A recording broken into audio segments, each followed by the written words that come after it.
Hello, hello, everyone. Welcome, welcome. My name is Dustin. I am the Fandom Traveler, and it's so great to see everyone here. Thank you all for joining. And more importantly, thank you so much for your support here in my first year of YouTubing here with the Fandom Traveler. It's been an absolute blast, some great feedback, some guidance, some support, and it really just goes to show that when you work with the community, it all comes back to you tenfold. So it's great to be with you guys here today. Today, we're actually going to talk about a lot of things. In fact, I think it'll be a lot of fun for us to go over what we did during the course of this year. I think, to be honest, this was maybe the most travel I've done in a single year in my entire life. And so I'm excited to talk to you guys about that. A lot of that got documented, and most of that made it into the YouTube channel. So we'll go over a review of those amazing places that I visited over the course of 2025, as well as share some stuff for next year, like what's coming next, what's new for this channel, and what can you look forward to and be excited about coming forward in 2026. I think we will also make a little bit of time for Q&A. We are recording this live, and this is the first time we've done a live stream here. We're live on both YouTube as well as our Facebook page. So hello and welcome to everyone who's here in both of those spots. It's great to see you guys, and I see some of you have already commented in the chat, which is fantastic. Some familiar faces from one of my other podcasts. Thank you guys for coming over. It's really nice to see you there. And of course, if you've got questions about the Fandom Traveler and what it is that we're going to be doing over the course of 2026, which is going to be a fantastic year. It's going to be an amazing year. It's a big year for movie anniversaries and the things along those lines. But let's get started with just a few things. And one of the questions I get the most often when I meet folks who are subscribers or viewers or just know that I am a YouTuber, when I meet them in person, one of the things that they ask is, why did you start a YouTube channel? Like, what was the goal of starting a YouTube channel? Are you trying to be an influencer? Are you trying to be famous? Are you trying to be Mr. Beast? Well, there's just one Mr. Beast.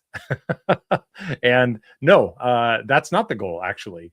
I realized that for quite a long time, actually going back to, I would say, even high school. When I left high school, it was my intention to be a film major. And at the time, I couldn't really figure out how to make that work and work in movies and in film, even behind the scenes. But now that technology is so much easier with YouTube, with cameras that are handheld that have fantastic resolution, and with the editing tools that are very quick and helpful, it's a lot easier to make videos and bring them out. So I thought about this actually a couple of years ago. Now, why did I start the Phantom Traveler? Well, some of you who are here in the chat today know that this is actually my second YouTube channel. Now, what you don't know is it's actually my third YouTube channel. I have one YouTube channel for a very, very old game that I was a big fan of and did a podcast for about 10 years ago. That channel is called Mega Holland. It's not super active because that community is kind of stalled out, and there are a lot of other fun games to play. But that was actually my first YouTube channel. My second YouTube channel, which a lot of you might know me from, is Wearable Fandom. And I don't know if you can see, but I'm wearing this awesome Star Wars shirt. These are action figures from this is a shirt from the Roosevelts, which is one of my favorite brands. And that channel was all about fandom clothing. And I think that might have been a little bit of too much of a niche. While I enjoy and appreciate all the support over there, it's a very specific audience. And that's actually exactly what you want on YouTube. You want an audience that knows what they like. But I need to give a little bit of consideration to how we approach the content over there looking forward, so I can figure out what to do with Wearable Fandom. Right now, it's mostly a podcast for Wear Mighty Things, which is about these shirts and about the community of folks and fans who love wearing fandom clothing. So it fits in perfectly. It's an overlapping audience. But what I noticed last year was when I went to events like MegaCon, when I went to events like San Diego Comic-Con or New York Comic-Con, D23, those event trips that I made actually were the content that was getting the majority of the engagement. So while people said they liked the clothing reviews and things along those lines, they really reacted to me walking around these events. And so the Phantom Traveler was born from just an observation of, hey, this is what people seem to be reacting to. What if we gave them more of that? What if we pulled that type of content over into its own separate channel and let it go do its thing. And to be honest, I think it's worked out fantastically. In fact, we've already been made a partner on YouTube thanks to great support from friends like you who are watching this video, liking and also subscribing it if you haven't. And so I wanted to make sure that we were able to give that shout out to the folks who have supported that. And so now we're just trying to figure out like what's the right blend of content for this channel. And that leads to the second channel. Well, what is it that this channel is about? Well, it's actually about celebrating fandom by traveling. And those travels can be to famous movie locations. They can be to big events like San Diego Comic-Con, or they can just be conversations talking about some of the things that we love the most. But those first two things are actually the ones that have made up most of the content this year. And so I've taken some swings with some things that didn't work. We're going to talk all about those and all the videos and things like that. So it is awesome to see. And I see a number of folks who are in the comments. Jeff says, hi from Illinois. Hi, Jeff. It's great for you to be here. Thank you so much. Gary Marlis. Thank you, Dustin. You are awesome. I know Gary and met Gary most recently in the last weekend. I saw him at a really awesome event that I'll go over in just a second. Hagelbaz says, how do you stay so good looking? Well, opinions vary on that one, but thank you so much for the nice and kind comment. And whoa, Jeff says, figure it out is one of my favorite tuxes. So for those unfamiliar, the name of this shirt, every one of these shirts that I wear and that fans of the Roosevelts wear, they all have a name. And this one is called Figure It Out. Let me see if I can tilt this back here. So you can see these are all Kenner action figures that are kind of put in this nice block. Jeff is talking about having a tux, which means having shorts that match with the same fabric. Now, I happen to know this shirt was not made with those shorts, which means they had to be made special, which is awesome. You got to buy a second shirt. It's got to be probably a bigger shirt. And then you've got to find a tailor who can turn this fabric into shorts. So it's no short route to get there. So good for you, Jeff. Yeah, I'm excited that you have one of those. And I love it. John Madigan, my co-host over on Wear Mighty Things on the other channel, Wearable Fandom, says, happy to support you, brother. Yeah, thank you, John. It's good that you are here. And wow, okay. So let's talk a little bit about what did I do this year. And as I said, it was quite a year in, let's see, we want to go to, all right, this view. There we go. I'll just slide to the side here. That's good. I took some effort to put some stuff and content together here to make it a little bit easier to go over this. Now, we'll actually go over some really fun photos and some of the events that I went to during the course of this year. Afterwards, I want to show you guys some stats from the channel. So actually share the YouTube studio stats so you can see a little bit more about like what's going on here. And I'm happy to share. It's not it's not a big secret. I don't know that all YouTubers are into sharing that kind of information, but we're still on the front end of our journey here. And so it's perfectly fine to share. So one of the first things that I want to draw attention to is this banner on the front of this little document that I made here. And this actually is a really hard thing. Now, I have a technical background. And so while I can envision things that I like in my mind, often I have a challenge making visuals and thumbnails. So I was pretty happy to have this as a banner image and one that actually could focus people who come to the channel and they could see, what is this channel about? Well, the Fandom Traveler is about pop culture and film tourism adventures. And I think that that stays true and is still true for us. So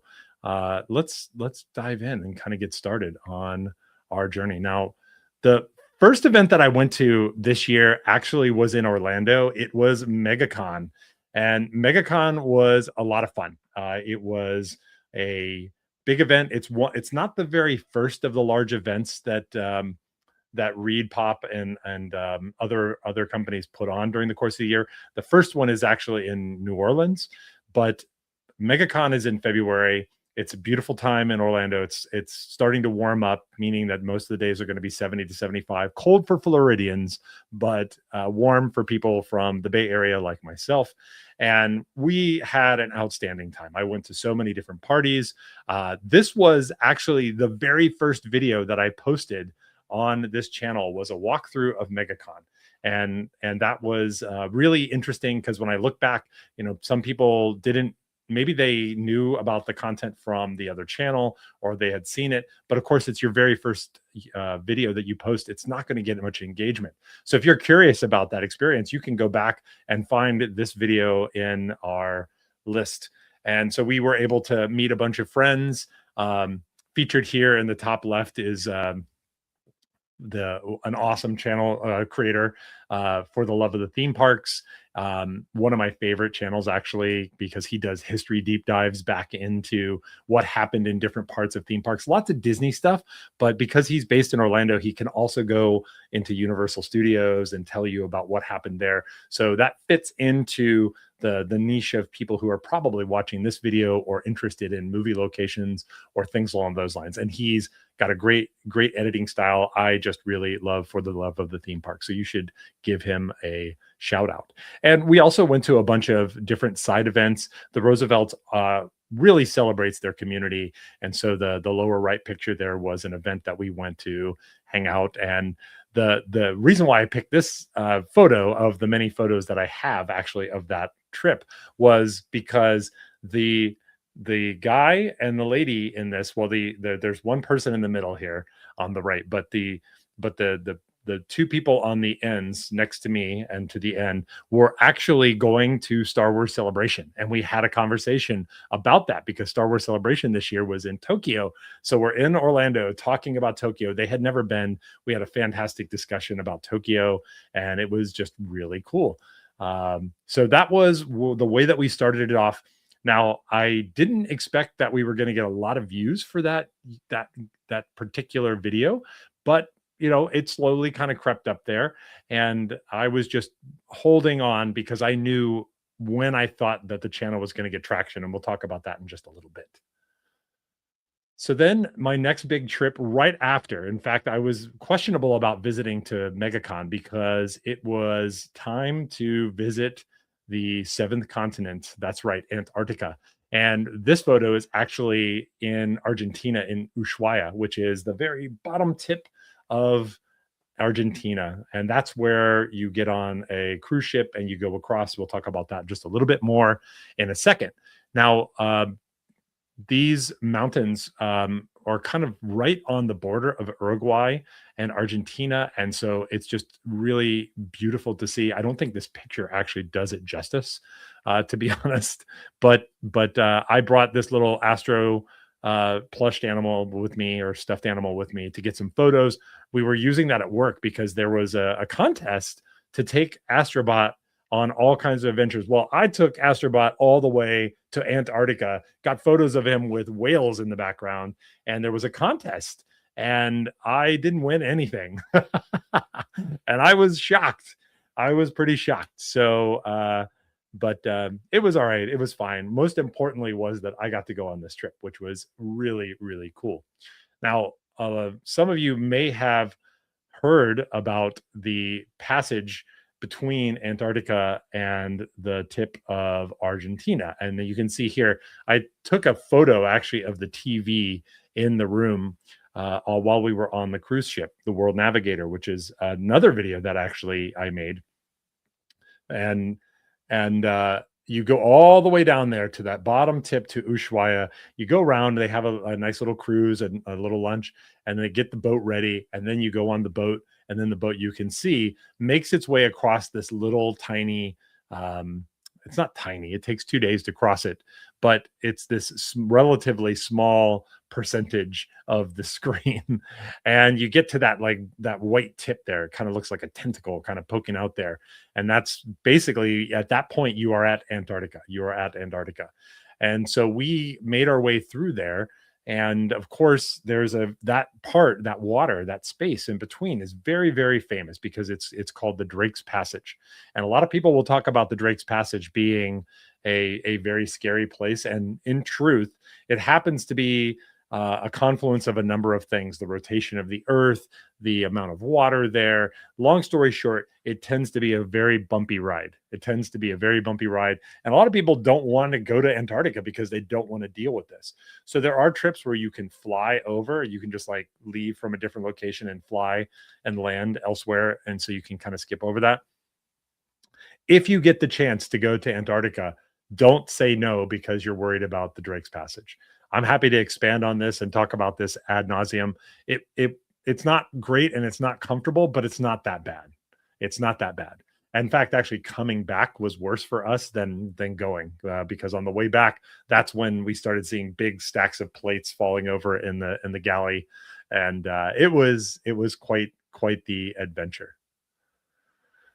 Now, of course, what do you see when you get into Antarctica? Well, of course, they take you, it depends on the kind of trip that you're on. We were on an expedition cruise. That means that our boat comes close to the land.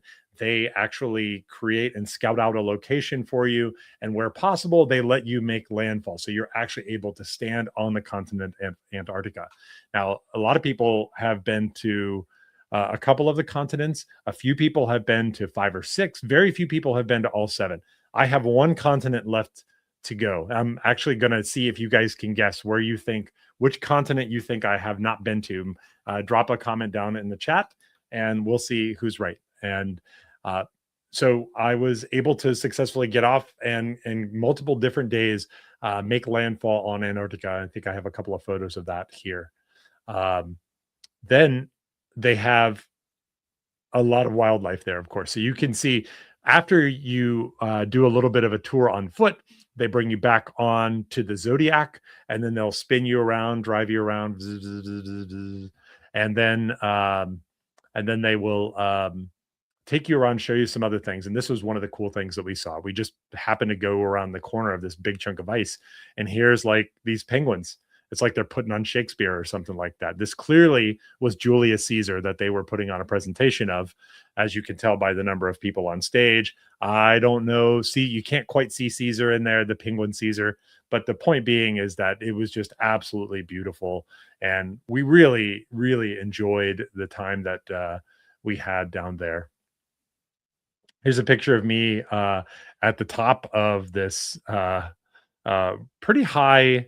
I don't know if you can't really call this a mountain, but it was a pretty high precipice. You can't really see it in this photo.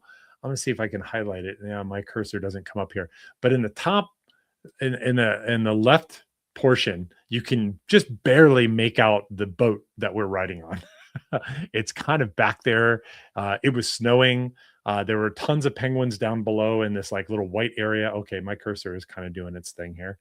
That's cool. Um, and then on the right, you might be able to see these big slashes in this chunk of ice over here.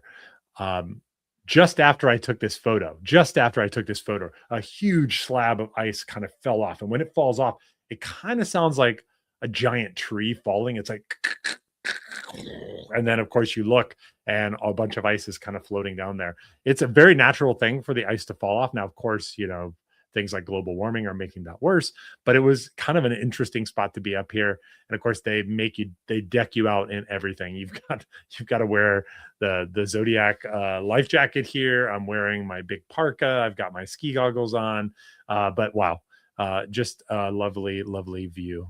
And of course, here's me and the Astrobot. If you take a close look at the top here, there's like a little pod of whales just up above my head. And that was what I was actually taking a photo of here. Now, one of the things before they let you go back is to jump in and basically do what they call the polar plunge. And there's no way I'm going all the way to the bottom of the planet and not doing the polar plunge. And so they have divers to protect you, and they have people with cameras. And of course, this is the one that I got back. I jumped in. I was wearing a Roosevelt shirt because I thought that would be fun. And you could see these guys have me on a leash. Man, if you were asleep, that will wake you up. I promise you that you will be awake It was ridiculous. It was so, so cold. And then when you get out, what's crazy about it is like you still feel like I don't want to call it burns, but it kind of felt like a warmth or like contact um, on my skin in some places. It still felt like it was kind of burning, not burning. Maybe that's frostbite. I don't know. I'm not a doctor. All I know is I had a great time. And to be honest, all of this was captured in the two things. I had a walkthrough video of the boat, which was about the World Navigator, and then I also did an overview of the Antarctic of an overview of the Antarctica trip, and all of this stuff got captured in there. So if you didn't see that or you missed out on it, go back and check it out. It's in the videos here on the channel. Now, coming back from Antarctica, we needed to go back to Buenos Aires to make our way back home. And instead of going just right back, this was actually a pretty long vacation that I took relatively. I don't normally take that many or that long of vacation, but we jumped up to Iguazu, which was another maybe 40-minute, 1 hour flight from Buenos Aires, and got to go to the Parque Nacional Iguazu, aka the Iguazu Falls. Um, this was awesome. This was beautiful. There were some scenes from Moonraker, the James Bond film, with Roger Moore as James Bond, were filmed here. There were some really awesome stuff to see. On the lower left here, you can see the falls. I was on that boat and they gave you like a life vest and then they just drive you right up to the water. And they don't let the water literally fall on you, but there's so much of it like you just can't see. The spray is so strong that you're just like I didn't think to bring my ski goggles with me, otherwise I would have been able to see something. But had a really good time. Now, in the interest of drawing attention, I'm drawing attention to this one because it chronologically happened this way for me this year, but two, sometimes people will ask you questions as a YouTuber. What video did you put a lot of work into that didn't get any love? And for me, this is the one. I put a lot of effort into the edit of this video. And if you go back and check it out, it didn't quite perform very well at all. I think that has more to do with the fact that people don't know Iguazu Falls. But Iguazu Falls is bigger than Niagara Falls. Probably everybody here knows Niagara Falls, but not everybody knows about Iguazu. So you should definitely check that out. I strongly encourage people to go. In fact, if I was anywhere in South America and Argentina, I would make an effort to go back. It was incredibly beautiful.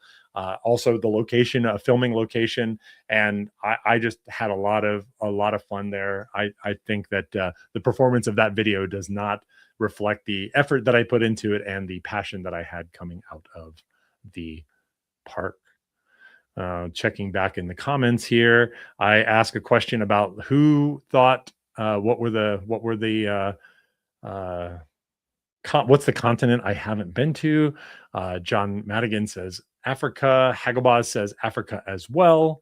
And you are correct. It's Africa. And we're going to talk about how I'm going to check off my seventh continent probably next year. So we'll hold on to that section before we get to there.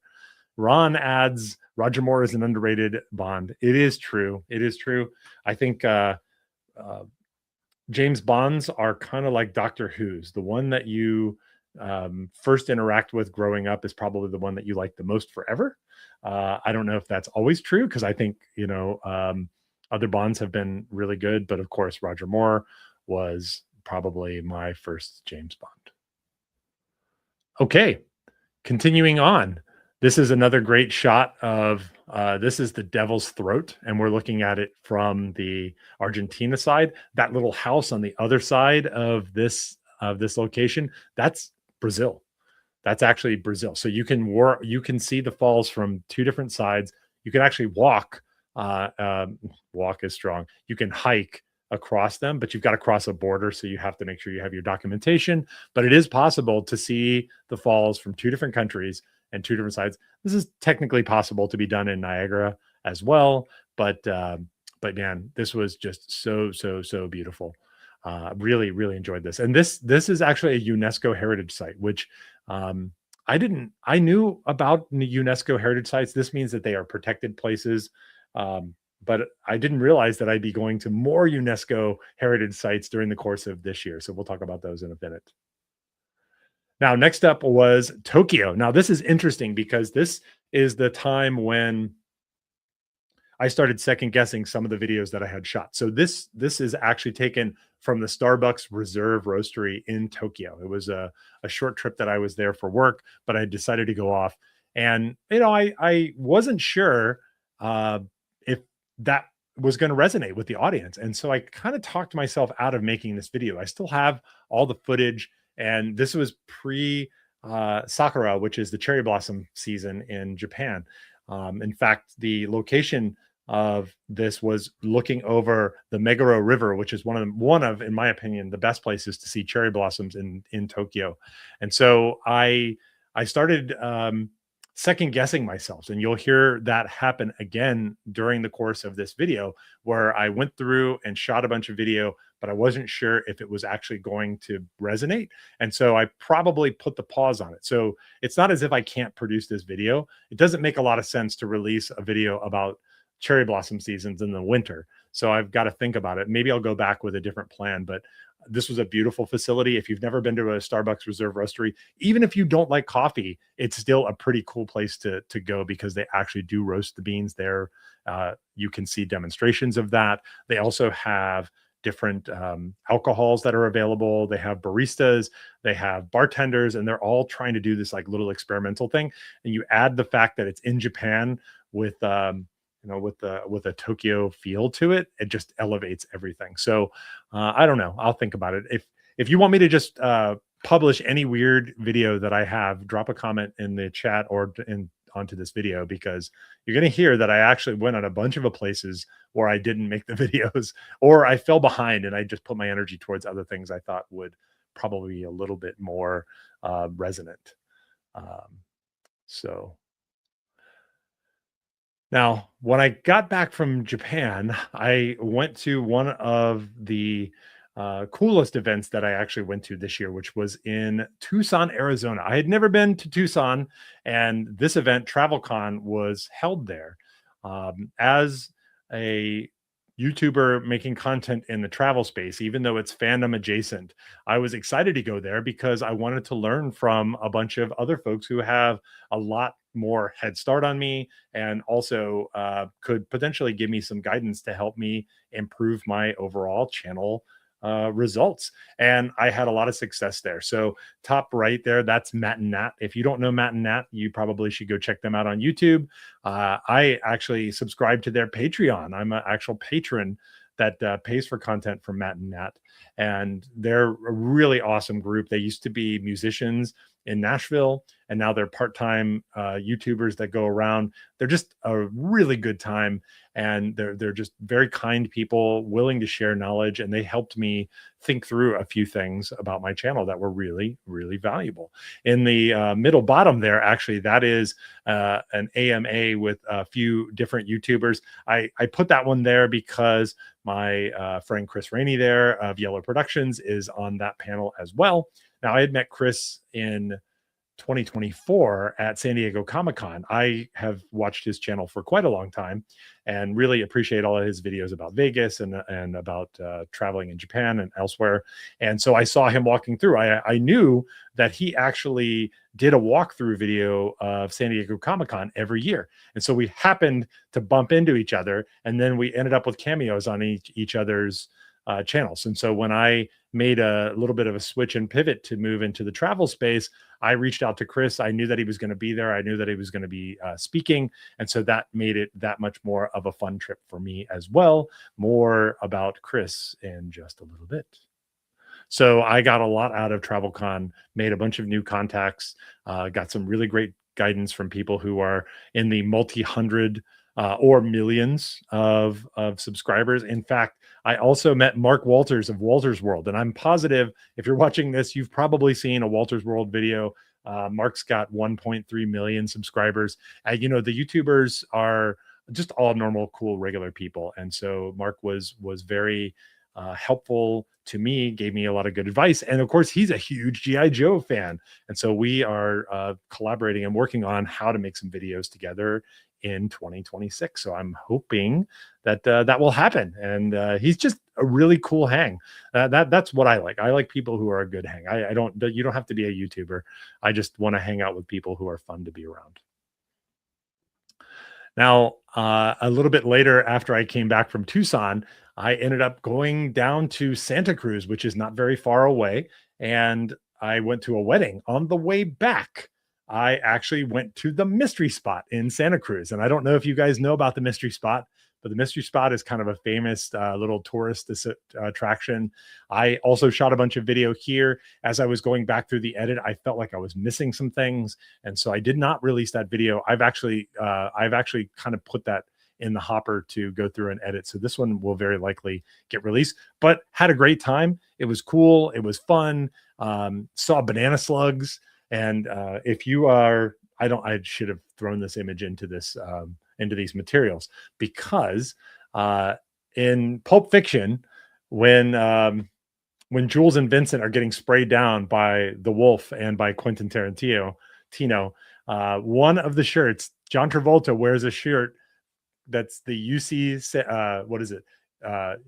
University of Santa Cruz, and he's wearing the banana slugs on that shirt. And so it's kind of funny. It's a nice tie back to the movies to actually pull that together. John asks, have you been to the Brooklyn Botanical Gardens for cherry blossom season? No, I haven't. I've been to Washington, D.C. I know that there are a bunch of cherry blossom trees that were made to the US from Japan as a gift, and they have a big festival there. So I've been to that. Of course, I've been to Japan multiple times during cherry blossom season, but not yet to the Brooklyn Botanical Gardens. Sounds like something I should put on my list. On the right-hand side is a place we're definitely going. We're definitely going to make a video of this. And I wanted to go there to make sure the place was still open. That's in Pacifica. And that's a Taco Bell on the beach. And I'm not joking. Like the water, it's basically like the beach. You could sit there and then you walk out. You can just go into the water. The water's cold here in Northern California. There's pretty much no place that you want to be in the water without a wetsuit. But here's a Taco Bell right next to the beach, and it's super cool. And they updated it. When I actually first moved here, I remember biking on the highway that's right in front of this place. If you go a little bit up the road here from here, there's a place where hang gliders will launch. They'll actually just jump off, and like, so that gives you an idea of like where you're at here. But they actually remodeled it into a Taco Bell cantina, which means now that they have like some late beverages there that are alcoholic or semi-alcoholic, good stuff. But we're going to go back and we're going to actually visit the Taco Bell on the beach, because it's a pretty cool thing to do. And man, I just imagine if I was big into surfing, that would be such a fun place to come back and get cheap eats after, a morning of surfing. Then I went down. Oh, hey, there I am wearing the same shirt. This was, I think, in early May. I was invited to be a consultant. I was on a advisory panel. That's probably a better thing. That's actually more accurate. This was at Full Sail Real World Education. And the behind us in this is actually a virtual set, which is going to change how movies are produced. But I was asked to come down and share some opinions on the curriculum that they have for some of their degree programs.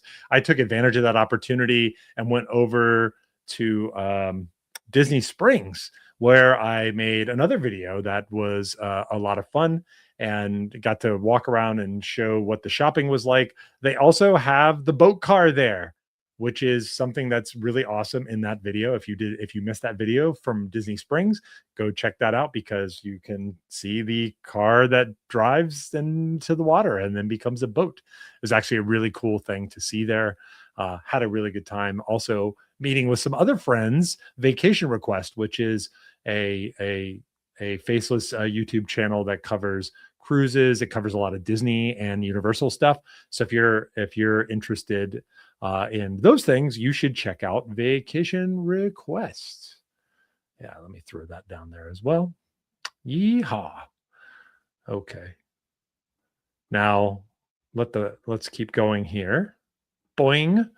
Um, a little bit later in May, ended up in Las Vegas. Now, I'm just going to tell you, when you live in Northern California, going to Las Vegas is very easy. You can make the decision on Monday or Tuesday and be there on Friday.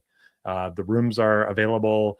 The flights are plentiful, and the flights are not long. And so you're going to see in this video, I think this is one of 3 trips, and I have one more trip to Vegas yet planned this year. In fact, next week I'll be hanging around Vegas. So I love Vegas. I love going to Vegas. And one of the things that I like to do now, especially with this channel, is finding things in Vegas that are really cool. So there's going to be a number of those that are coming. But one of the videos that I made earlier this year was the Meow Wolf Omega Mart. And Omega Mart is super, super cool. It's an experiential art piece that has a total narrative. It's an augmented reality type of experience. And it's part of this Area 15 concept that's a little bit north of the Strip in Las Vegas. There are a bunch of other locations. There's a John Wick experience. I wanted to go to that, but they won't let you film in there. So you have to go in, have the experience, and just talk about it. So I wanted to make a video, but they wouldn't let me record there. So I just sort of passed on doing that. I also checked out Netflix Bites, and this was one of the experimental ideas. I was like, well, this is a fandom topic. It's obviously Netflix, lots of shows and things like that. So I made a review of Netflix Bites, which if you watch the video, the news is good. I liked it. It was pretty cool. It's kind of one of those things that you just do one time in Vegas and then you go on to your other regular haunts. But Netflix Bites was a super, super cool and fun experience here earlier this year. Ron asks, what's the best airline from all of your travels? Man, well, this is a tough one to answer, Ron, because the best airline, it kind of depends on where you're going. But I would say in trips that I make to Japan, the best airline to fly is Japan Airlines. The food is awesome. The service is great. The seats are comfortable. And from here, it's like 10 and a half hours to Tokyo. And so those things really matter. Like, they keep the place clean. If you've ever been on a long haul flight, and I say that I normally fly United.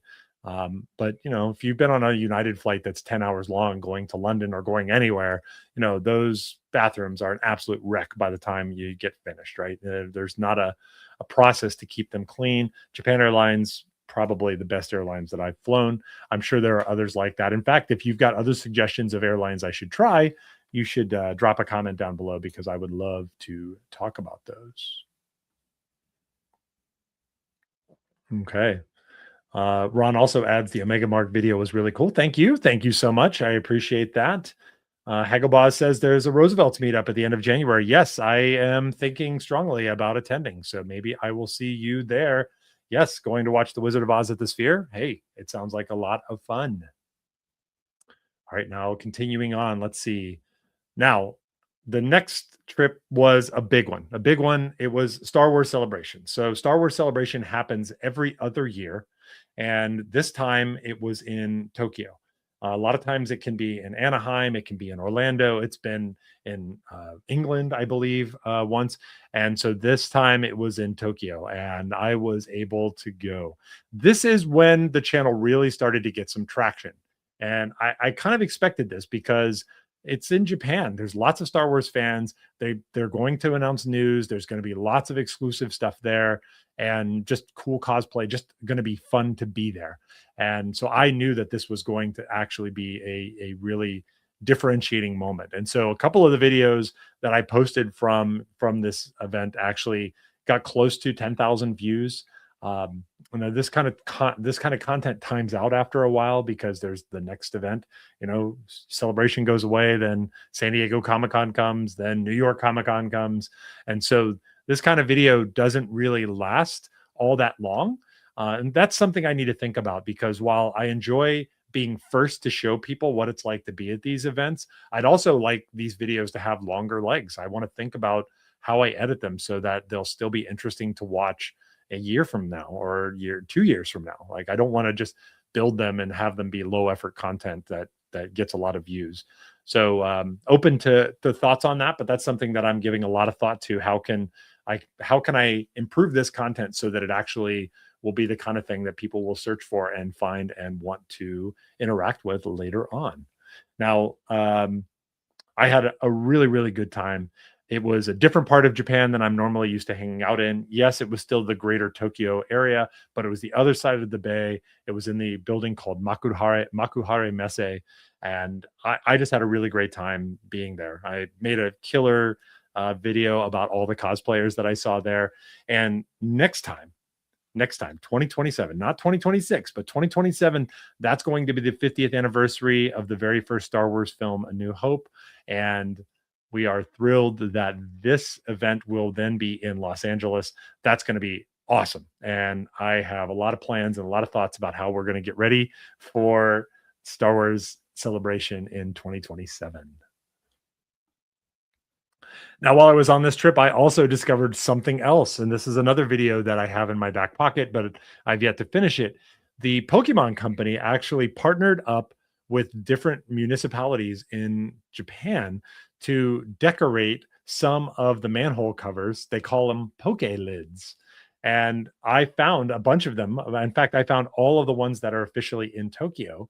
I went around and even left and went down to a city that's very, very briefly south of Tokyo to get some additional ones. So I kind of think I'm going to turn this into a fun thing. Like whenever I go to Japan, I'm going to try to find some Pokelids. It also encourages me to go visit other parts of Japan than just Tokyo, which has been something that I have done for quite a while. So stay tuned. Maybe I'll make some of this Pokelid content available to you guys here soon.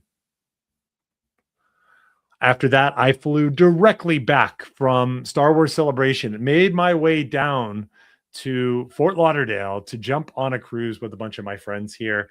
In fact, some of the folks who are in the chat talking right now are in these photos or were on those events. So this happened to be my second of 3 cruises during the course of 2025, which was really crazy. I had never gone on a cruise before. I've been on day fishing trips where you go out like deep sea and then you just come back with whatever you catch that same day. But this was the first time I had gone on a cruise. So I went on a cruise to Antarctica. The second cruise was the Royal Caribbean cruise. And I had a really good time. This was a good time to hang with all of my friends. I did make some content for this, but it was for the other channel. And so I was just too tired to actually do a ship walkthrough. And this was a big boat. The World Navigator going to Antarctica was had 130 passengers. This boat had like 6 or 7 times that. So it was just too big and I was too tired. Like I was jet lagged the whole way. I literally came directly back from Japan, landed the next morning. I left and went to Fort Lauderdale. So had a great time on that boat and got to hang out with a bunch of friends, and somehow I made it through, but boy, was I tired. Then I got sent to London, and this was a year of first for me. So it was my first trip time to Antarctica. It was my first time on a cruise boat. It was my times 3. And then I actually, for work, had to go to London, and I ended up extending my stay just a little bit. I was able to go to the Warner Brothers studio tour for Harry Potter, and I made an awesome video of that. Another interesting one, maybe the folks who watch this content are not big into Harry Potter, but that was an outstanding tour. This was one of the locations where they actually filmed key scenes from the movies. They had lots of plot, they had sets, they had all kinds, of wardrobe. It was just glorious. They showed how they did the animations and the animatics of a number of the on-screen characters. It was sublime. And then I used the next several days going around looking at and making a Harry Potter film locations tour. And so that's Leadenhall Market. This was the inspiration on the right there. That's the inspiration for Diagon Alley. And this is a video that I've been working on editing for quite some time. And I intend to actually release that hopefully beginning of next year. So I went all over London, finding all of these locations. It was pretty cool. I definitely tried to improve my process, making sure that my script was good, and it just got complicated. And so it was one of these things where maybe I need to get some editing help. That's probably a good thought.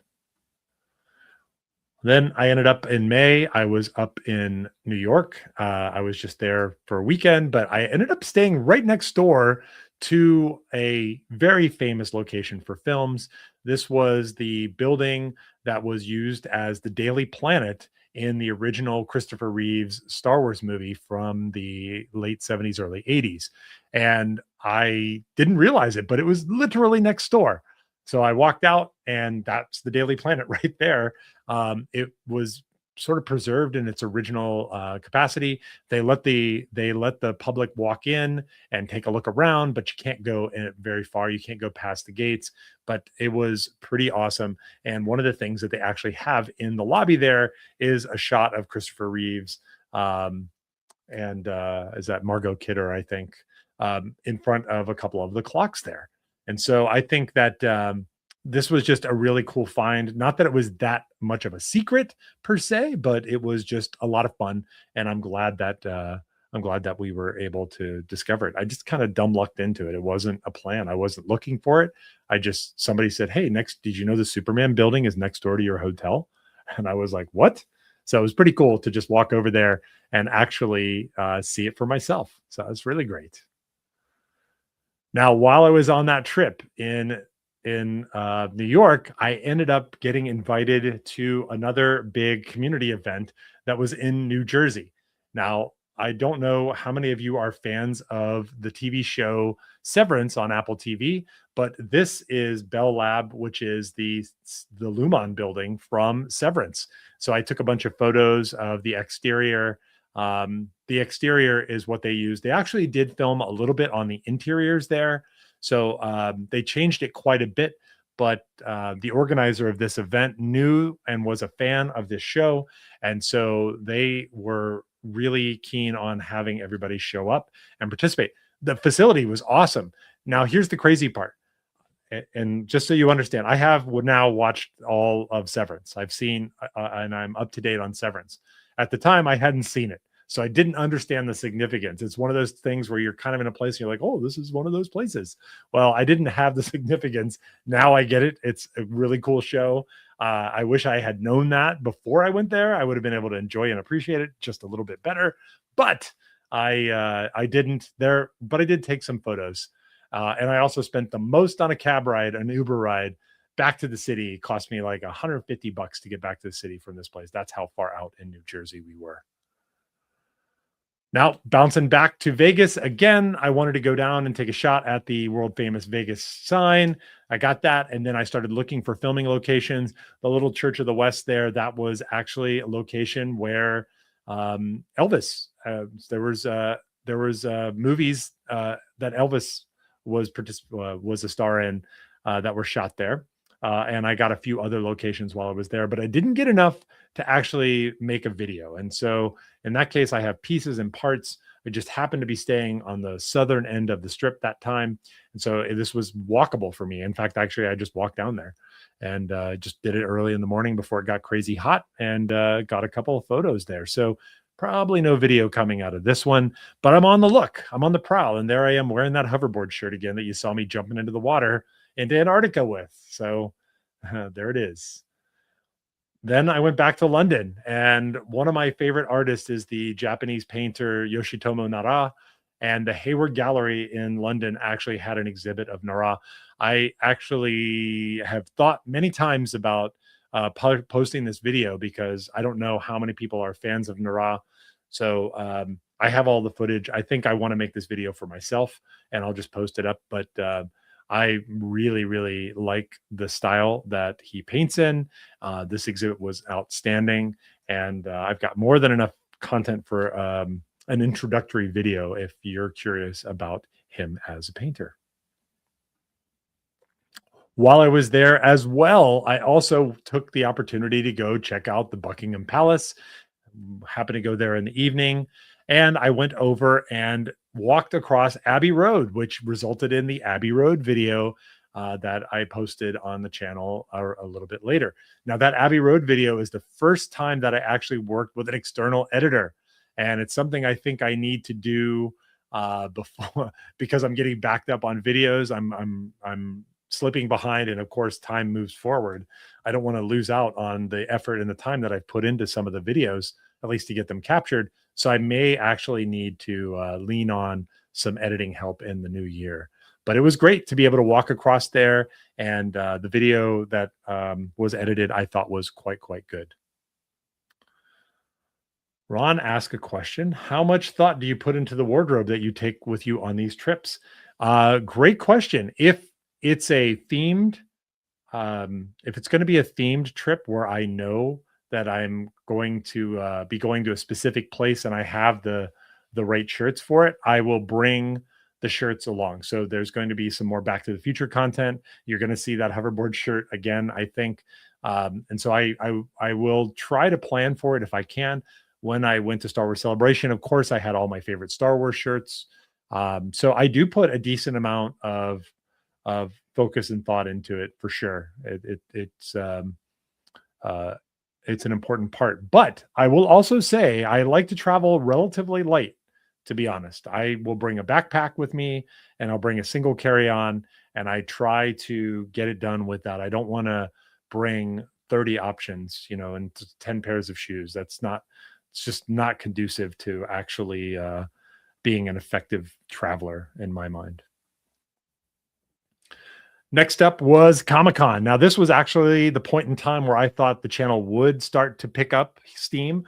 Why did I think that? Well, because the other channel, the first time that I actually got real traction on Wearable Fandom was when I posted my San Diego Comic-Con videos. There were multiple things that I did here to help people out. One, I wanted to try to provide value by helping people build a schedule so that they could enjoy the show a different way than they might have otherwise. If you just come to Comic-Con without a plan, you're just going to end up standing in line for a really long time, and you're going to be tired. And then eventually the show's going to wear on you. It's 4 days. It's in the summer. It's not that San Diego is so oppressively hot, but it is a lot of sun, and the sun takes the juice out of you. So it's one of the things where you need to have a plan. So I made a couple of videos about helping people figure out how to get ready. I enjoyed making those videos, and I think people got some value out of those. So I will continue to do that into the new year. I also was able to attend Comic-Con in a very, very different way. In the past, I would normally go through and do the walkthrough. I did that. But I also went and did a bunch of the installations. So I went to the King of the Hill installation. I went to the Aliens installation. I went to the Star Wars Coke installation. I tried to get into the Fantastic Four Google one, but I couldn't. That line was just way too long. But I attended and I went to the Godzilla install. Sorry, I guess it was an installation, but Super 7 actually had a Godzilla takeover at their store in San Diego. And that was an awesome event. In fact, actually, the Super 7 stores in San Francisco and San Diego are closed now. So I won't be able to repeat that. So I'm super glad that I did that. So I was everywhere and having a really good time. Being a little bit more of a travel generalist versus focusing strictly on like clothing really gave me a lot of freedom to just go and have fun at a bunch of different places. I posted a bunch of those videos, Doctor Who, Twisted Metal. Not all of those resonated because I don't know if people found them, but sometimes I got surprised.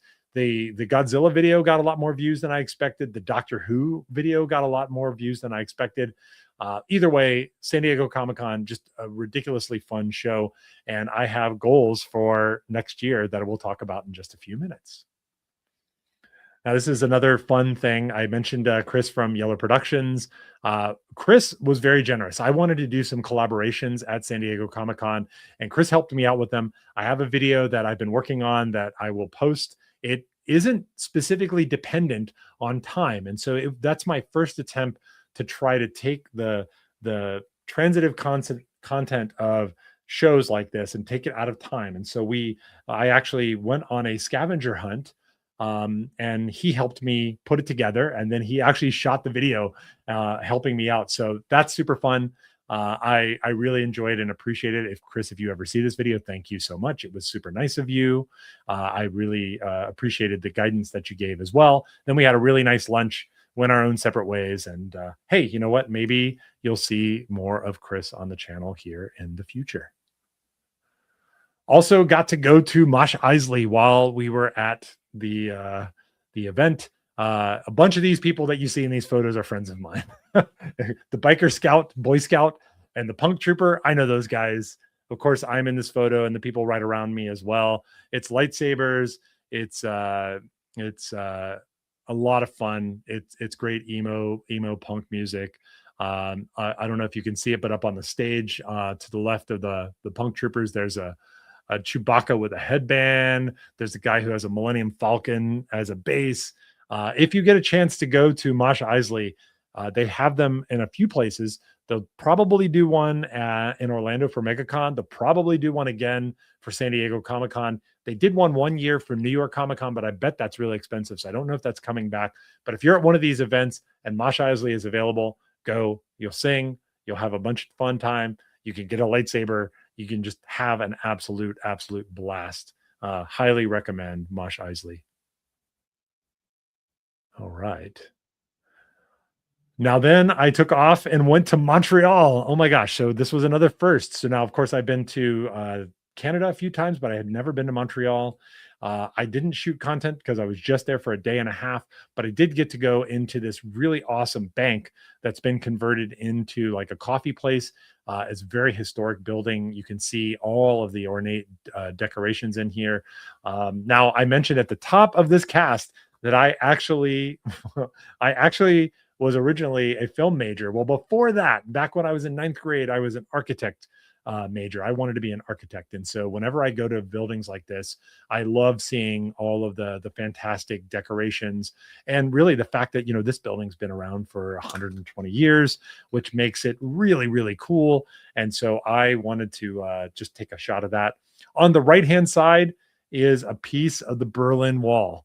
And I think that is a super cool signal, something that we should all be quietly reflecting on in the state of the world today.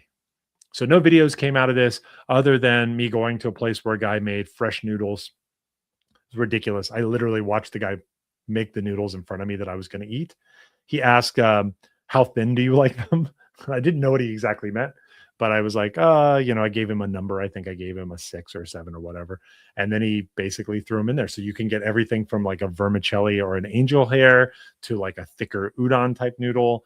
Really delicious. Really enjoyed that. And of course, the fact that it was made fresh right in front of me was pretty freaking awesome. After that, I was off to Amsterdam. That's right. And we did make a video actually in Amsterdam. This is not the best time to be in Amsterdam. The spring is the best time. That's when the tulips are out and about. You can enjoy them. But did make a walkthrough video of the early summer. This was a very different video for me because normally you'll hear my voice. Even if I'm pointing the camera in another direction, I will voice over and narrate. And this time I was like, you know what? Let's try something different. Just going to walk back from where I was working back to my hotel and stop and take a look at some of the cool stuff there. And it was a really fun video. I actually enjoyed it. Just trying a bunch of different things to see what works. Now, John asked a really good question here. He says, do you find it harder to find places to go out and eat in other countries because you don't eat meat? Well, as John says, I am a vegetarian, not a vegan. I like cheese, which makes me a very popular person in Amsterdam. Do I find it hard?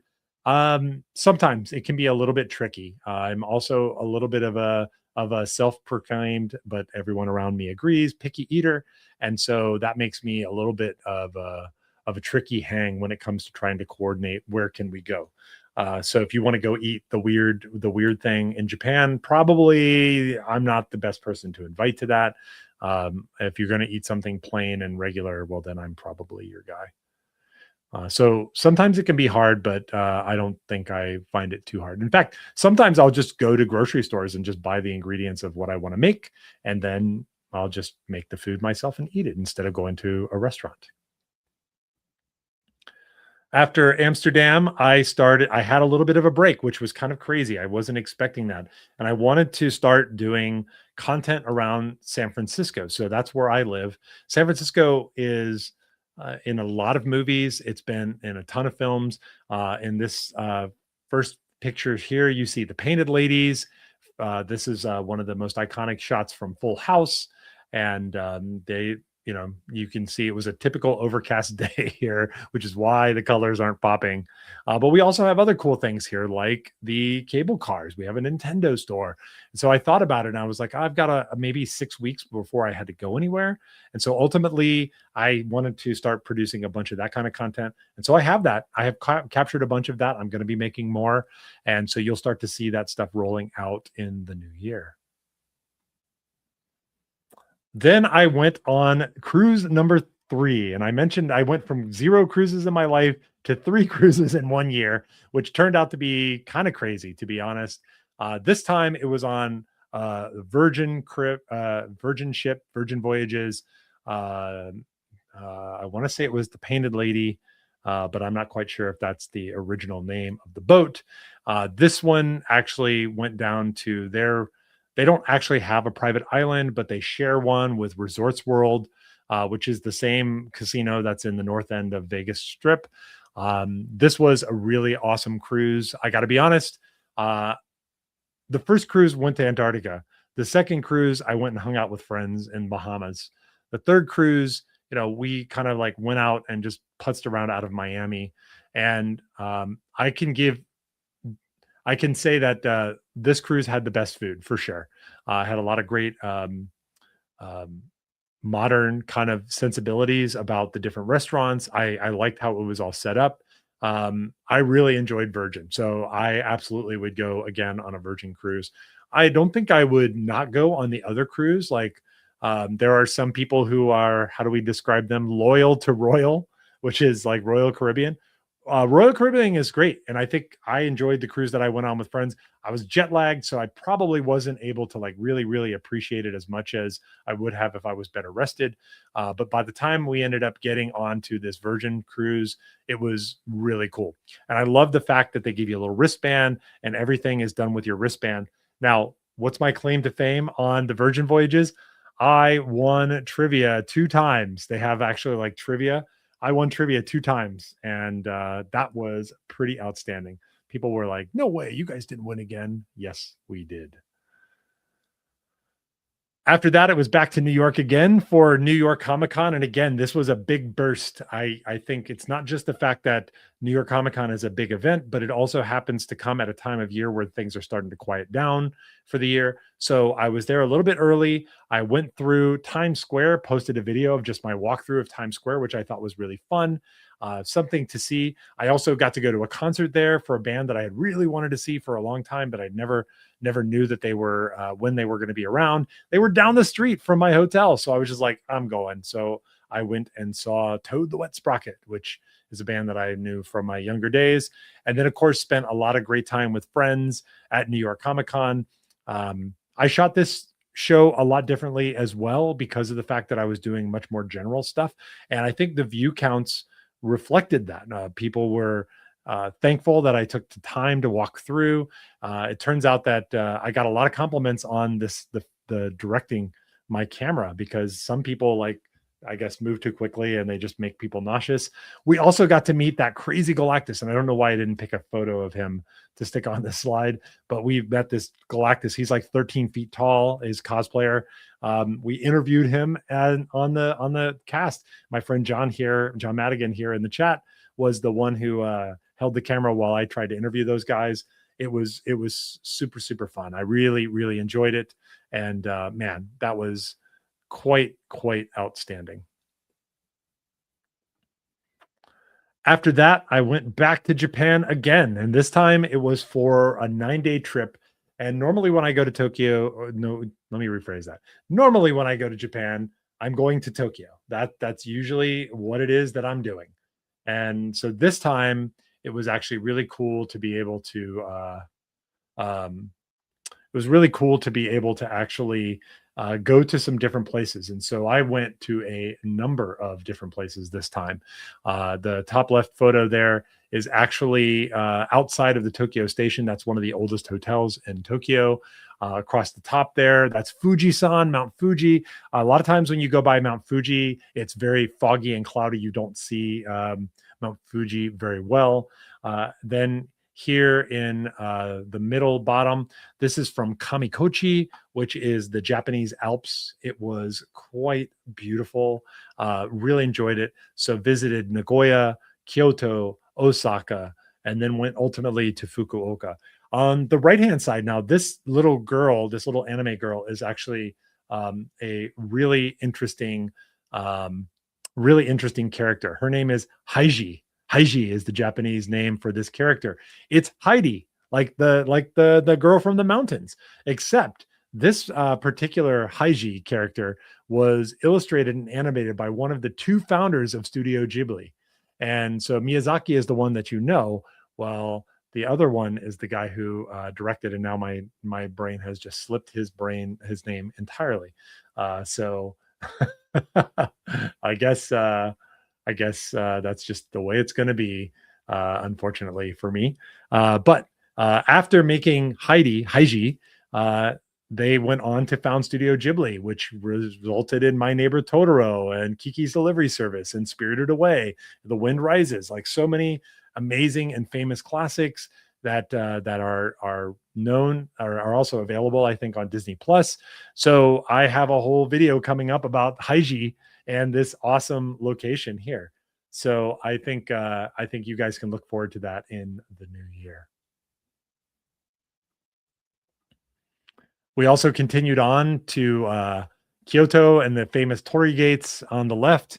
And then, of course, one of the big things, I was there visiting with my youngest son, and we're both big fans of sumo. I've not mentioned that so much here on this channel, but I am a big sumo fan. I've been a fan of sumo for 5-6 years, and being in person to see all of these wrestlers that I'm used to watching on video was super awesome. They were available. Some of them were around. Some of the more famous ones were actually standing around outside and were willing to take photos. It was really, really cool. And I got to be honest, I just really enjoyed that. Now, Ron says, what was your favorite thing that you ate? I'm going to assume that you mean in Japan. My favorite thing that I ate in Japan. Well, I'm going to be real basic. I'm going to be real basic with you, Ron. I love Koko Ichibanya, which is a Japanese curry place. They are kind of a chain. They have one in Los Angeles. There's one in Waikiki, also in Hawaii, on Oahu, and I just love eating there. I love because why? Because they've got great rice. They've got this delicious curry. They have vegetarian options. I don't have to fight or guess if it's vegetarian or not. And I'm a big fan of spicy food, so they let you pick your spice. And so Koko Ichibanya is my favorite. Now, my Japanese coworkers and friends laugh at me and make fun of me because they're like, "What are you talking about, dude? This is ridiculous." But in fairness, that's the thing that I love to eat the most. And if you're wondering, in a 10-day trip, I ate there twice in Japan. So I might have been wasting or squandering my visit to Japan for those of you who are foodies, but I'm just basic when it comes to that. Continuing on, I went back again to Vegas, and this was I did a started and did the video capture for filming locations, especially in Caesar's Palace, which was really cool. I also captured the Bellagio holiday setup and went to the Friends Experience. The Friends Experience is probably the next video that I'm going to post after this live stream. The Bellagio video is already up, and then the filming locations in Vegas. It's going to take me a little bit more time, but ultimately, I am pretty confident that we'll be good. And then lastly, Fan Expo in San Francisco. Now, this one I listed here. I didn't have to travel. I just went down the street. I don't live very far from where this event is held. They had a big focus on Godzilla there. So I posted a couple of the really cool Godzilla paintings there. Christopher Lloyd and Claudia Wells were also both present from Back to the Future, which was really, really awesome. It was just a really cool um, location. Now, let me see here.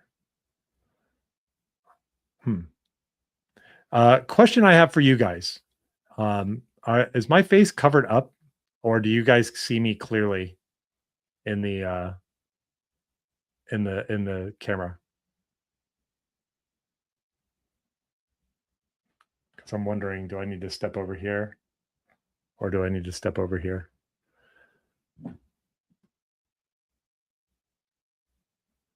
Oh, I'm covered. I'm covered. Okay. I'll just switch. I'll just do this. This should help out quite a bit. All right. Yeah, that's interesting. So what I'm looking at is not covered. So if you so that's going to be fun to watch for people who weren't here to see it live. Thank you for raising that point. I want to go to my left. How about to the bottom left? Um, so the Fan Expo was outstanding. It was really cool. And it's right down the street for me. These videos actually got a lot of traction, a lot of compliments. I was quite surprised, to be honest, by the fact that people were watching, and ultimately really enjoyed these because they were pretty quick and easy videos to make because I didn't have to get on a plane and go anywhere. And that was quite a bit of fun. Thank you guys. Yep. Let me see. Maybe what I want to do is this. Okay. All right. So we'll do this. We'll see if this works. I changed the layout. Now let me know if this is better. All right.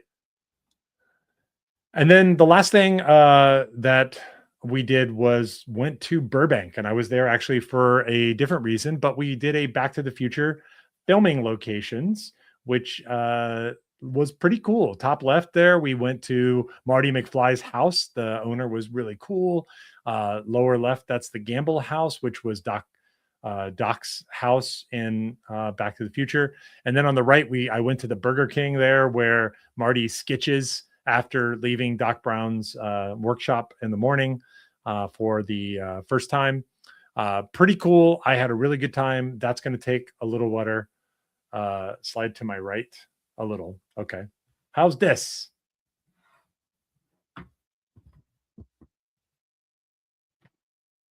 No, no. Come on now. I'm waiting for it. Yeah. I changed then moved. All right. Let me see. Now I want to go over here. That's funny. Okay. That's funny. All right. Well, here we go. That's great. There we go. So now my face is covered, so I can actually not see my face, but I didn't realize it was mirrored. So thank you. Yeah, you guys should have told me earlier. I didn't notice it until just now because on my screen, it's like looking the way I think it's supposed to look. Makes me wonder. Okay, cool. Well, we'll just keep going on. And then, of course, the main reason why I was down um, in Burbank was actually to attend the Jolly Holiday from D23. This is an event that they do every year. It's quite fun. It's one that the Roosevelts attends. They actually had some exclusive shirts there that I was able to take a look at and pick up. And just to be honest, it's just fun to be down there. Burbank is a very, very dense filming location. And so, as somebody who is a screen tourist, it's very easy to go to places when you get down there. Now, you got to drive around LA all the time, but driving around LA all the time is not so bad, especially if you don't have to do it every single day. So, there we go. Thank you. All right. So, what's next in 2026? Well, we're going to continue bringing you guys uh, lots of conventions, lots more movie locations. That's something that I want to spend a lot of time on. I'm building, in fact, actually, for the break, one of the things that I'm trying to do is create the list of events that I will attend during the course of 2026. So so there are going to be a bunch of really interesting ones. In fact, I will share, and I'll switch over to this view. Does anybody know or recognize this? What's behind me? What this location is?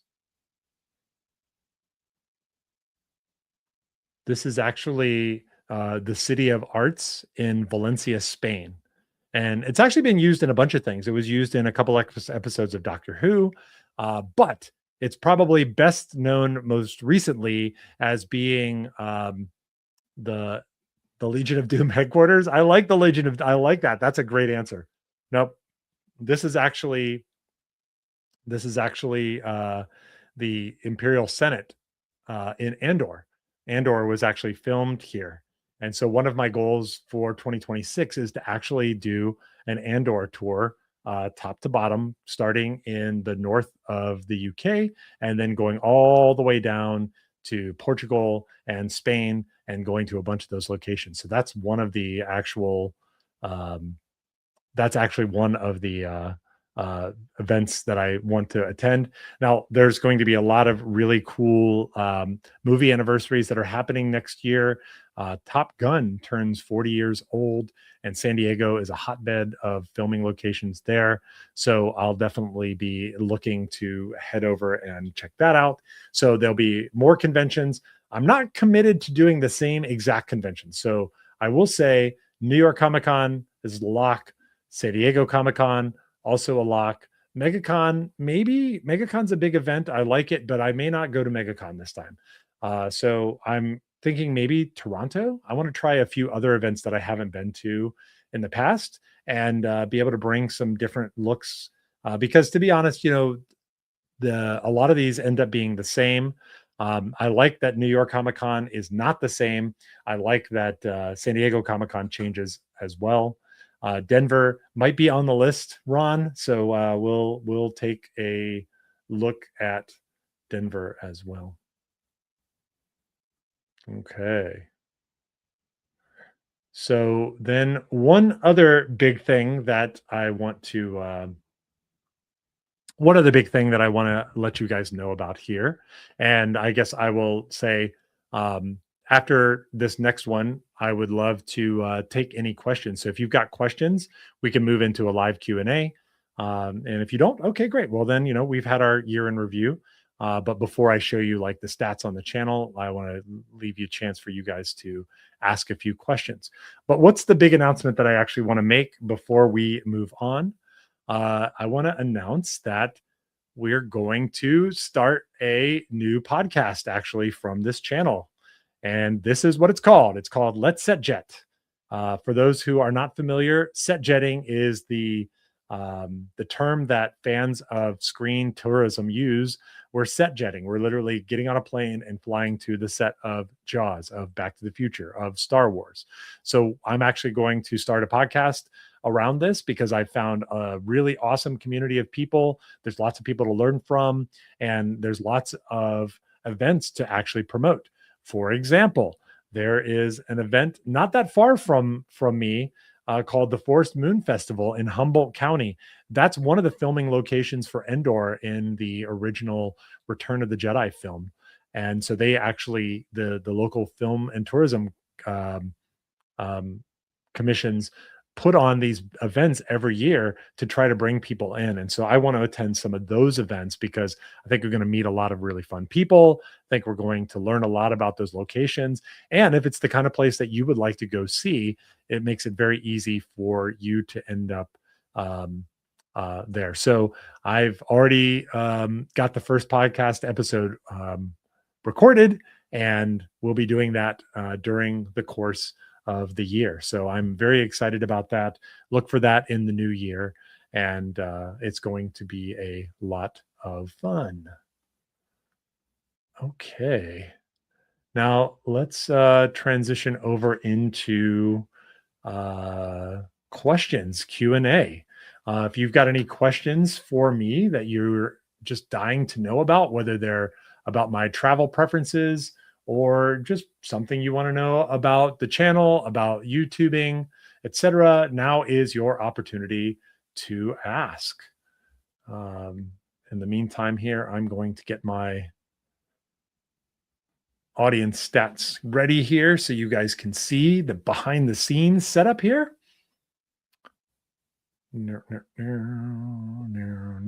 Okay, let's see if this will work.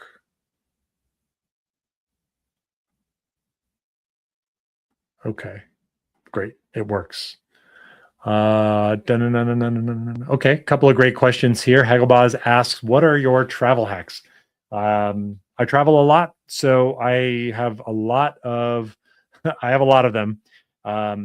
I think the main thing is I'll give you one, and then maybe if you guys are interested enough to hear more travel hacks from me, I'll maybe do a special episode about that, or maybe I'll do a special live. But number one, never check your luggage unless you have to. And I think that's one of the things that I have benefited from the most. It's a great tip. Um, there are many, many, many travel hacks, but don't check your luggage if you don't have to. So, what does that mean? Well, it means a lot of things. It means having a bag that you can take on board with you. It means taking advantage of the different uh, statuses that you might be able to access from credit cards so that you can board early to guarantee that you can bring your bag on. You know, there's a lot of times the people are on the Frontier Airlines and they can't bring stuff on, or they charge you or pay extra. There are lots of ways you can optimize for that. So don't check bags if you can avoid it. You just don't want to be without them. And you know what, to be honest, if something happened, you'd want to be able to leave with your luggage. If you had to disembark, you wouldn't want your luggage waiting for you elsewhere. Maybe you need to change clothes, or you need something out of your bag, right? So you just don't check your bags. Like that's basically, and especially don't check your bags if you're going to Orlando. So that's a really great question. When is the best time to visit Japan? Asks Kevin. Kevin, the best time to visit Japan is there's two different times, and it depends on why you're going. But if you're just going to see kind of the main sites, I would say going in March, you'll be able to catch the cherry blossoms. Now, that's a high season for them tourism wise. And to be honest, it's not just about international people coming to Japan. The Japanese really love going around and seeing the trees themselves. So they actually travel a lot as well throughout the country. And you'll see in the weather reports during that time of year, they'll show you what the blossoms are doing. So obviously, the colder the area is, the later that those trees will likely blossom. And so you can kind of travel from the south to the north up to towards the Hokkaido and still see blossoms at a multi-week clip. So that's the best time. Second best time to go, October, November. The heat is gone. There's lots of festivals that are happening. It's a little bit quieter time, like calmer time. So I would definitely say mid-October. And if you're going for snow or things like that, you want to go to Nagano and you want to ski, or you want to go to Hokkaido, obviously I would have a different answer. But for the main kind of thrust, the central of Japan, of Kyushu, of Tokyo, Osaka, Kyoto, which is the main kind of triumvirate of places people tend to go for tourism, those are the months. March to first week of April, and then October to November. Have I been there in the summer and the winter? Yes. And did I like it? No, did not. Okay. Ron asked, what's the location you'd like to travel the most to that you haven't yet been? I have not yet been to Australia. That's a place I'd really, really like to go. Um, I also have not been to Tunisia. And so coming back to the question of like, how do I check off the seventh continent? Tunisia actually has a bunch of Star Wars tours where you can visit Tatooine, locations that were from the original Star Wars and things along those lines. So I'm going to try to see if I can do that so I can check the seventh continent off my list and get some great Star Wars content for you guys at the same time. So those are the two on my list. Ron, what's your most complimented shirt when traveling? Wow, this one is actually really interesting. Most complimented shirt. For a while, the most complimented shirt was the pink Nightcrawler Banff shirt. It's very loud. You can't miss it. You got to be a tough guy to wear a pink shirt, some people would say. And so it just pokes you in the eye. You cannot not see it. That's just kind of how it goes. So I think that one, I think the Crane Game shirt for the Roosevelts also has been quite heavily complimented. But I think I would have to give it to my Ratatouille shirt, which is the one that people seem to recognize immediately and get excited about. So that is pretty cool. Um, Okay. Do you find it tough to balance time on these trips between spending time with family, friends, SOs versus your shooting schedule for content? This is a great question for anybody who is a YouTuber. Um, yeah, I guess it's a lot of it's got to be at least a little bit annoying, to be honest, to travel because when I'm shooting content, I can't just walk through and have an experience. I have to wait for people to get out of the way, or I have to get the right shot, or I have to go back and get something that I forgot. So it can be a little redundant and a little bit slow. So I think that that probably balances out. But yeah, like I said, this is probably the most I've traveled in a year. So this is not the norm. Um, the This is not the norm for me. It's definitely not um, that I travel all this much during the course of most years. But what I do is I try to make good use of the time. When I'm on a plane, I'll try to edit videos if it's possible, especially if it's a long trip. I have like a rhythm of how I travel and and how I actually adjust to the time zone, which is a whole other travel hack to share with you guys at some point in the future, maybe. So I would say I like to go to a bunch of places. Now, so yeah, I don't think it's too bad. In fact, usually I'm traveling with people who give me the space to do this kind of stuff and are supportive, which is great. But yeah, it can. I'm positive it's a little bit annoying that I have to go back a couple of times or I have to wait. You spend a lot of time waiting for people to get out of the way. So here's an ask for all YouTubers: like, get your picture and then beat it. Beat it. That's the way that I would say. Let's see. Uh, Hagelbaz, I know he's talking about Australia, saying that's a continent, so I'm short too. I think Oceania is considered a continent. It is the continent of Oceania, which is inclusive of New Zealand and of Australia. And I have been to New Zealand, so I check that box, my friend. Okay, road trips. Do you have any road trips? Well, I don't own a car, but I do take road trips around California. I want to take some additional ones soon, but I'm thinking about it. I'm actually thinking about doing some road trips. I think it actually could be a lot of fun um, going on some iconic filming locations. There are some places in the Midwest that I want to go to that are not super easy to get to, and so I think it really comes back to what's exciting. So if there's a place or a location that you really want me to see, location, by all means, like drop a comment or send a message, and I will definitely um, check it out. Now, one more thing that I want to also send you guys over to is to check out our website, fandom.travel. That's a web page that I actually built and set up. That gives you an idea of like what we're doing here at the Fandom Traveler. I'm going to continue to develop and bring that along. I'm also going to add a mailing list for people so you can get an insight on what I'm up to.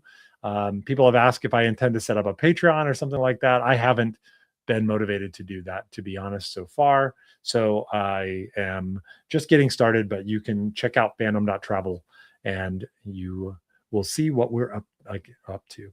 Okay. Let me see. There is one more question. Jeff says, no car. You must have a huge Lyft or Uber monthly charge.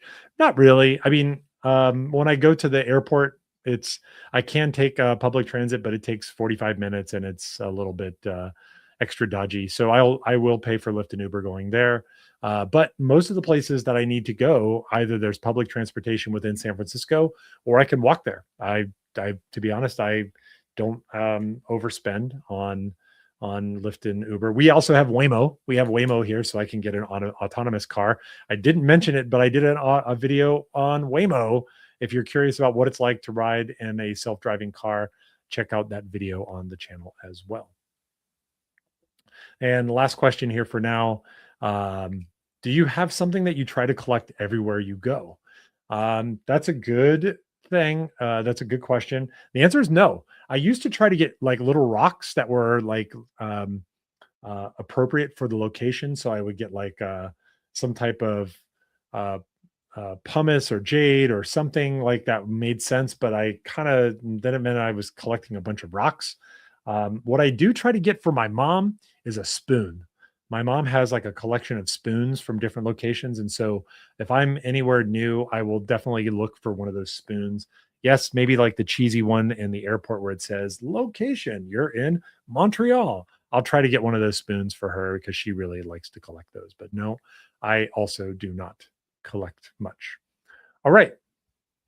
Let me show you a little bit behind the scenes. I'm going to show you guys uh, information about the audience here of the channel. Now, let's see. Okay. So this is kind of interesting. So we don't have, we have like 600 and some odd, but this is when most people on the channel are actually active. And so these are very helpful for people because this is when you might want to publish. So many of your YouTubers are watching on Sunday at 9 p.m., which is great. This is the kind of thing that, if you're wondering, like, when do some of the videos show up? I use this as a guide to actually try to figure out, like, when do I want a video to go live? And you can see most people are not around at noon because, people are working. What are some of the things that your videos watch? Well, this one's kind of not super useful. You can see that nobody watches lives. This is also why I haven't done a live before now, but I wanted to do one for a year in review.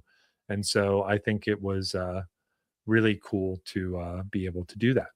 Now, this might surprise you guys. Well, let's go this way first. Subscriber bell notifications. Subscribers who turned on all notifications for your channel. Hey, go turn on all notification for the channel. You can see only 11.3% of people do that. So please go do that. It's free. And anytime I go live or anytime I post a new video, you will not miss it. So please do check that out. Now, the device type, I think, is kind of interesting here because you could see here 75% of people watch on TV, 15% on computer, 6% on mobile phone and tablet. But if I switch across and look at videos, you'll see 75% here. But look at shorts. Shorts mostly get watched on the mobile phone, which is not a surprise to me. Now let's go down to top geographies. Doesn't surprise me that most of you are from the US. 81% of the video users are from the US. And then you can see an equal number of people in India are watching my shorts to the United States. How about that? How about that? Now, when you look at watch time, most people are not subscribed. So a lot of people, 97% of people who are watching are not subscribed. If you're watching and you're not subscribed, come on, man. Go down there and subscribe. Hit that subscribe bell. We did get monetized this year, but you don't start getting clips of that ad revenue until you have 1,000 subscribers. So I appreciate all your support and help. And of course, those kinds of funds are the ones I rely on to pay for me to get around to places. Here's the age and gender. You can see predominantly male. I guess that makes sense. Let's check videos. No, 100%. 100%. You rarely see 100%. 100% of males look at the shorts. And then if you look at the ages, you can see it kind of age distributes from 25 to 34 all the way across 55 to 64 with a little bit of folks above that. So those are just some ideas of what you can expect if you become a YouTuber. Those are kind of analytics that might be helpful. Hopefully you find that interesting. But yeah, I think it's been a really fantastic year. And to be honest, I cannot say thank you enough from the bottom of my heart. Yes, I'm going places, but I'm having fun. And I'm hopefully trying to create conditions for you guys to have fun also as well. So thank you guys for all the comments, all the likes, the subscribes, etc. For those of you who have thrown some tips in, if you didn't know that, you can do that as well. Thank you guys for all of those. It's made a huge difference in my energy and enthusiasm for what we're doing here for the channel here. And I'm looking forward to a very, very successful 2026 with all of you here as well. I'm very open to everyone's input. So if you've got ideas or thoughts, if there's a video you really would like me to see, if there's a place you'd like me to go, drop me a line. You can send it to hello@thefandomtraveler.com and I will respond to you. It goes directly to me. I would love to hear from you, or just drop a comment down below. Let me know what it is that you think is good and working, and I will be happy to react and hopefully bring you to the bring you to the place that you're asking for. So I think, yeah, with that, we are going a little bit longer than I thought, but it was really fun. I'm glad that we got to talk about the origins of the channel, how that came to be. I got to walk you guys through some of the big trips and remind you of maybe some of the videos that you didn't see yet. And then, of course, give you an idea of what we're doing in the new year. I'm very excited about the podcast. Let's Set Jet is going to be amazing. And my intention is to do a lot of Star Wars locations in 2026, including those in the UK, in Spain. And I've never been to Spain before. So I think it's going to be exciting to go to Spain, especially to see some of these incredible filming locations. Maybe Tunisia. Maybe I will check that seventh continent off, in addition to all of the great events and shows that I already have locked in San Diego Comic-Con, and of course, at least New York Comic-Con as well. D23 will be next year as well. So if you're big into Disney, I had a blast at D23 last year. I fully intend to go again this year as well. So it's going to be a fantastic year. I hope you guys are having a wonderful and restful holiday. I'd like to remind you that the credits may roll, but the adventure never ends. And so we will see you guys in 2026 with a lot of new locations, a lot of new videos, and that brand new podcast. So long, everybody. We'll see you later. Bye-bye.